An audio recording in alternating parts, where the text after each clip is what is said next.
बहुत समय पहले की बात है। कुशीनगर राज्य में एक राजा राज करता था। उसका नाम था वीरभद्र। राजा वीरभद्र का दिल बहुत अच्छा था, लेकिन उसकी बुद्धि थोड़ी मंद थी। लोग उसे मंदबुद्धि राजा के नाम से पुकारते थे, क्योंकि वह कई बार सही निर्णय लेने में चूक जाते थे। बावजूद इसके, उसका दिल सच्चा था और वह अपनी प्रजा की भलाई के लिए हर संभव प्रयास करता था। राजा के पास एक मंत्री था जो बहुत चतुर और समझदार था। मंत्री का नाम था देवदत्त। वह राजा की सलाहकार था और राज्य के हर मामले में राजा की मदद करता था। लेकिन मंत्री को यह एहसास था कि राजा की मंदबुद्धि के कारण कई बार राज्य को नुकसान होता था। इसलिए उसने अपनी चतुराई से राज्य को संभालने का जिम्मा उठाया। एक दिन राज्य में भयंकर अकाल पड़ गया।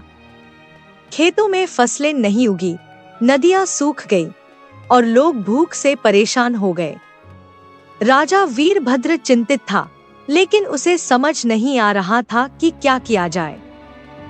मंत्री देवदत्त ने राजा से कहा, महाराज, हमें सबसे पहले यह जानने की आवश्यकता है कि हमारे राज्य में अकाल क्यों पड़ा। क्या हमारे पास पर्याप्त पानी और खाद्य सामग्री है, या फिर हमें अन्य राज्यों से मदद लेनी होगी? राजा ने मंत्री की सलाह मानी और दोनों मिलकर पूरे राज्य का निरीक्षण करने निकले। उन्होंने देखा कि नदियां सूख चुकी थी और जलाशयों में पानी का स्तर बहुत कम था। फिर मंत्री ने एक उपाय सुझाया कि राजा को अन्य राज्यों से खाद्य सामग्री और पानी मंगवाने के लिए एक बड़ा कारवां भेजना चाहिए। राजा ने मंत्री की सलाह मानी और जल्द ही पड़ोसी राज्यों से सहायता प्राप्त की। एक महीने बाद राज्य में पानी और अनाज की कोई कमी नहीं रही। लोगों को राहत मिली और उनका जीवन फिर से सामान्य होने लगा। राजा वीरभद्र ने अपने मंत्री की चतुराई की सराहना की और कहा, मेरे पास बहुत कम बुद्धि हो सकती है, लेकिन मैं अपने लोगों की भलाई के लिए कभी भी पीछे नहीं हटूंगा।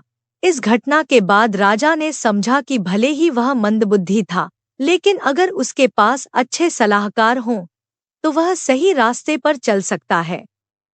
राजा वीरभद्र ने अपनी प्रजा की सेवा करना जारी रखा और राज्य को समृद्ध किया। अगर वीडियो अच्छा लगा हो तो प्लीज चैनल को सब्सक्राइब और पेज ज्वाइन करें।